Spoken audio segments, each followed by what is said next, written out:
Halo, berjumpa lagi dengan saya Endro Utomo dari Micro Konsultan yang bergerak dalam bidang pelatihan, pendampingan, dan konsultasi manajemen bengkel. Salam oke men-men. Pada kesempatan ini saya akan menyampaikan bagaimana cara mengelola bisnis bengkel secara profesional, di mana sudah pernah saya sampaikan ada 4 langkah yang harus dilakukan untuk memulai bisnis bengkel secara profesional, yaitu yang pertama menentukan alur proses, yang kedua terkait dengan mengisi atau menunjuk petugas siapa yang melakukan dalam proses tersebut, yang ketiga memastikan proses itu berjalan dengan baik, dan yang keempat yang sebentar lagi akan saya sampaikan yaitu memastikan bahwa bisnis bengkel itu berjalan dengan baik, bertumbuh dan berkembang. Oleh karena itu, langkah yang keempat adalah bagaimana cara melakukan kontrol, evaluasi, dan pengembangan bisnis bengkel itu sendiri.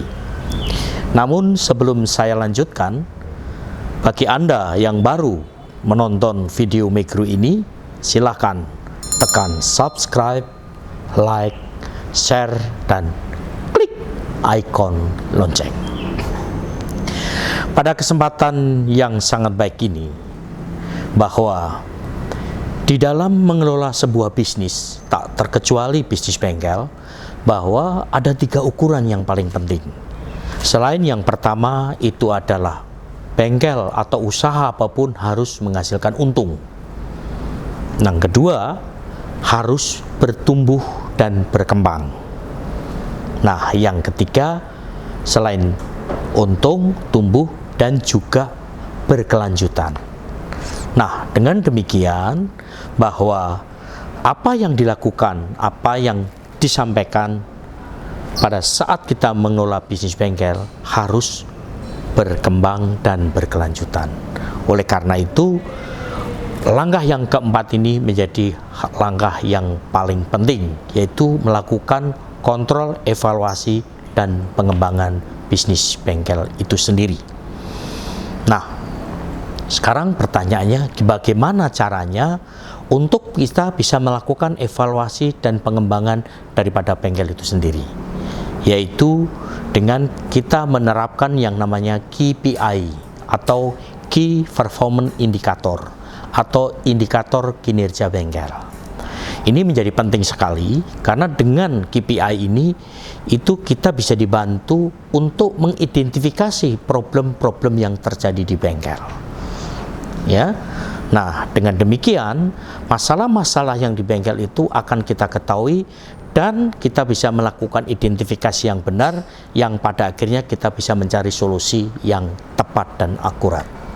Nah, di dalam KPI itu ada 2, yaitu yang pertama adalah KPI finansial, yang kedua KPI non finansial.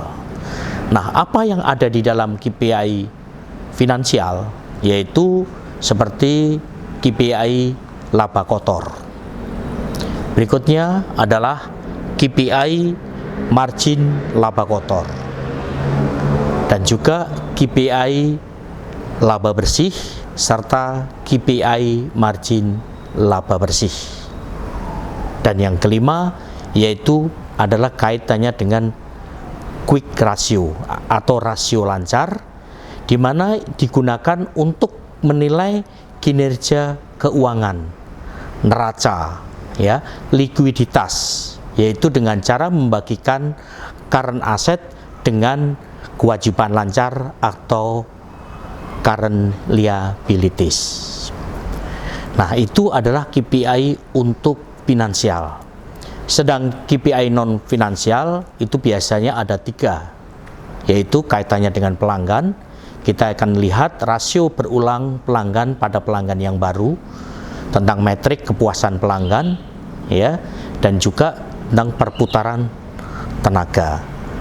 Nah, selain itu juga bahwa di dalam mengelola sebuah bisnis bengkel itu yang paling harus kita perhatikan adalah jangan sampai modal kita itu tertanam di dalam stok spare part atau stok suku cadang, maka itu termasuk KPI proses internal, ya. Dan kita juga lihat pertumbuhan dan perkembangan, karena di sana ada pembelajaran dan pertumbuhan.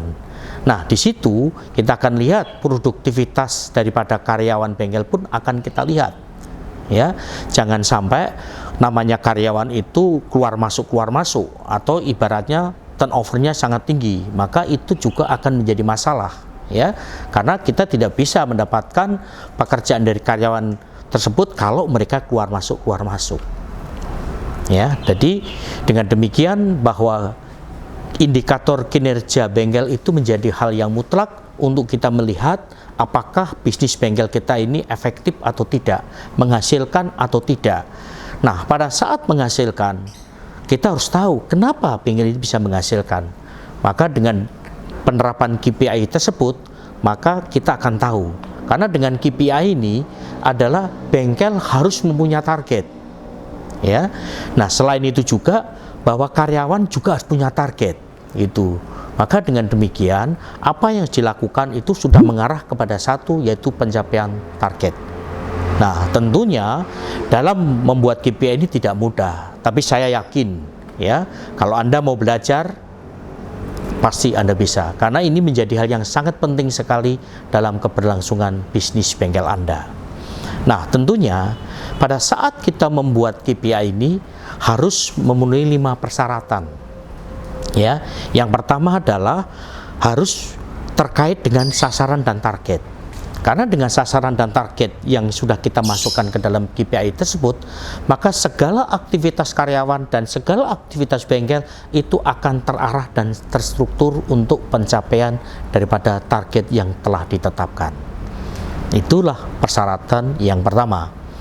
Yang kedua, bahwa KPI itu harus dapat diukur, ya, artinya dapat diukur dan dapat dihitung.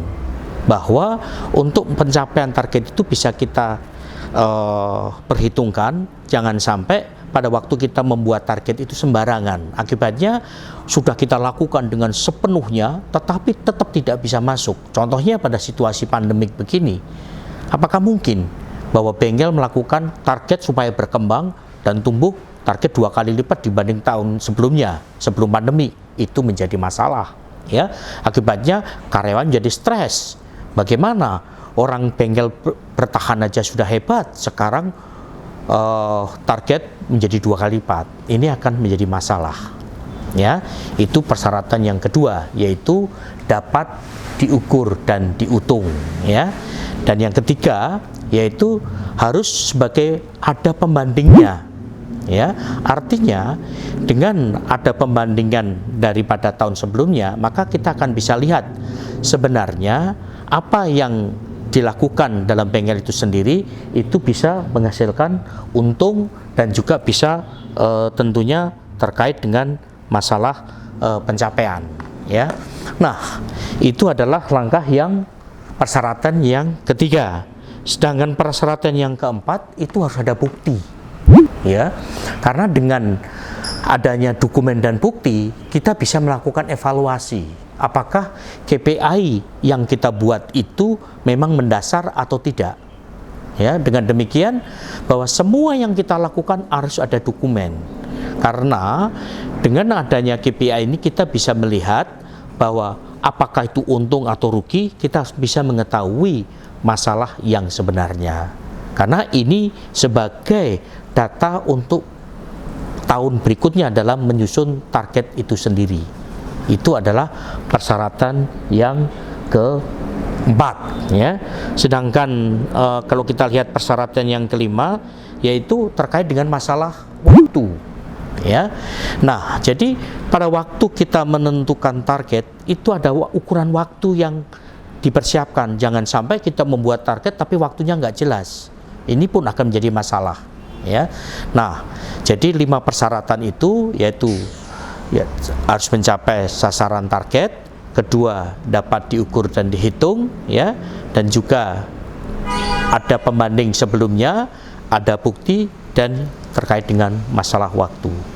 Nah, saya yakin Kalau bengkel Anda sudah melakukan langkah yang keempat ini, dipastikan bahwa keberlangsungan bengkel Anda pasti akan terjamin.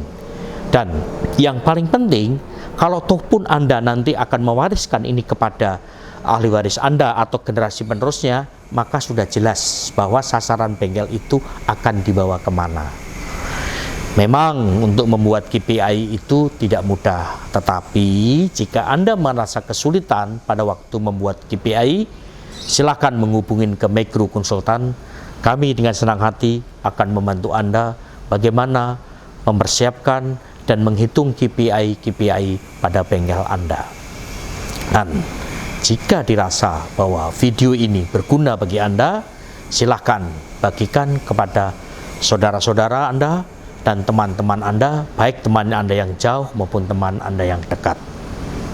Demikian yang bisa saya sampaikan untuk kesempatan kali ini, melengkapi dari langkah yang pertama, kedua, tiga, dan keempat, yaitu bagaimana cara memulai mengelola bisnis bengkel secara profesional, yaitu dari langkah menentukan alur proses, menentukan petugas, memastikan proses berjalan dengan baik, dan melakukan evaluasi, kontrol, dan pengembangan. Demikian saya sampaikan, dan tunggu untuk video mikro berikutnya, yaitu terkait dengan manajemen operasional bengkel. Demikian saya sampaikan, memang baik bengkel Anda menghasilkan untung, tapi jauh beruntung bengkel Anda menjadi berkembang dan bertumbuh bersama Micro Konsultan. Salam oke, men-men. Terima kasih.